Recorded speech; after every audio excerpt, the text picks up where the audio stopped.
This lens probably shouldn't legally exist, but it does. I found this Meike 85mm autofocus lens for Canon RF on eBay for about $200 a couple months ago. Frankly, I expected them to ship me either the EF version or another mirrorless mount such as E-mount. To my surprise, the lens delivered. It's RF mount. It interfaces with both my Canon R5, my Canon R8 that I'm filming on right now, as well as my red Komodo. Now, Canon did just announce that there were some third-party lenses coming to their crop sensor cameras, but when it comes to full frame, there was only one. It was a different Meike lens, another 85mm, but it was an f1.4 as opposed to this f1.8, which previously exists with Sony E-mount, Nikon Z-mount, and some other previous DSLR mounts. Looking at the body of that design, it appears to be a very different lens. My theory regarding this is that this production run of this lens for the RF mount is mostly Meike just testing out putting their lenses on the RF system as they prepare to manufacture this official licensed third-party lens. So I have used this lens for some weddings, events, and other work for the past 2 months, and I have thoughts. First off, looking at the body of this lens, it is very light and plasticky.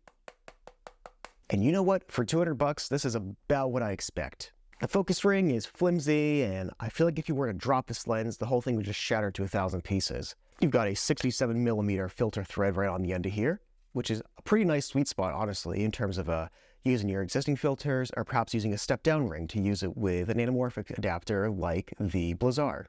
Using this lens for events is quite easy. The weight is perfect for running around and keeping it on a second camera. For some events, however, I've actually gotten away with using this as my primary lens. The image quality, even wide open, is actually quite nice on this lens. It remains sharp and handles most situations well.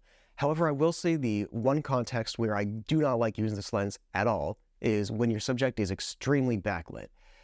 The biggest flaw with this lens is that it has some pretty extreme chromatic aberration, and when the subject is backlit, especially for this one event I'm going to show you some photos of, I was shooting under a 10 on a bright day, and anything that was touching that brighter background was just getting completely blown out, and the chromatic aberration was insane. I had to throw out a lot of images that otherwise I would have liked to have used. The autofocus is surprisingly responsive and adaptive for a $200 lens. I really wasn't expecting that out of this. It feels about in line with the EF Sigma lenses that I use for photography, as well as the RF 15 to 35 that I use for real estate. All this is to say that this lens is good enough to use professionally. You just have to understand the limitations it comes with. One thing I would say actually that I was very impressed by was the bokeh and autofocus elements. Now, there's obviously going to be lenses out there with more character, but I was just pleasantly surprised with the way that subjects just melt together in the background. So I bought this lens expecting it to be a piece of crap, expecting it to be a piece of false advertisement, but instead what I found was it is pretty much everything that I wanted it to be. Instead of returning the lens as I thought I was going to do, I'm putting it in my bag more and more. This is a great piece of gear. So in the end, the lens is not super well built, but the image quality is really nice. The autofocus works pretty good, and I mean, I just like it. I like the images that I get out of it.